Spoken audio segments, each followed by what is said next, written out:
Métacommuniquer signifie communiquer sur la communication, c'est-à-dire parler de comment se dit les choses pour définir ainsi sa position dans l'échange et la relation que l'on construit avec l'autre.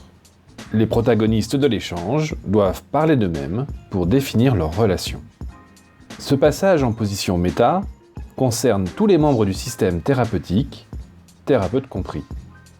Le point de vue de chaque individu doit pouvoir s'exprimer pour influencer et enrichir les positions de chacun. De ces échanges émergeront de nouvelles possibilités relationnelles. Pour plus d'explications sur la nécessité de passer en position méta, en description un lien vers une vidéo de la chaîne YouTube de Monsieur Phi. Pour orienter la famille et lui-même à métacommuniquer, le thérapeute familial dispose de plusieurs techniques basées sur le langage et la communication. Par exemple, il peut circulariser la parole. Cela consiste à proposer à un membre du système à se mettre à la place d'un autre pour penser la relation avec un troisième. Interroger une personne A sur la façon dont elle perçoit la relation entre B et C, alors que B et C écoutent, permet à A, B et C d'obtenir de nouvelles informations sur leur relation, de comprendre les différences de ressenti et d'identifier la variation des points de vue.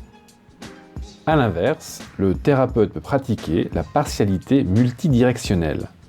Il s'adresse alors spécifiquement à chaque membre, il consacre à chacun le même temps d'échange. Le soignant peut ainsi créer un lien privilégié avec tous, donner une place identique à chaque ressenti individuel, responsabiliser chaque membre dans la recherche d'une solution relationnelle. Par le recadrage, le thérapeute familial incite chacun des membres du système à proposer une modification du contexte d'une situation ou une modification du point de vue porté sur cette situation. Objectif, accéder à un changement de sens. Par exemple, une dispute peut être à première vue être considérée comme la destruction d'un lien ou être recadrée comme la confirmation de l'existence de liens intenses. À travers ces actions, la famille identifie que les désaccords de contenu masquent en fait des désaccords de relation. Ce qui est prioritairement en jeu, ce n'est pas le fond du message, c'est ce qu'il révèle de la nature des liens entre les interlocuteurs.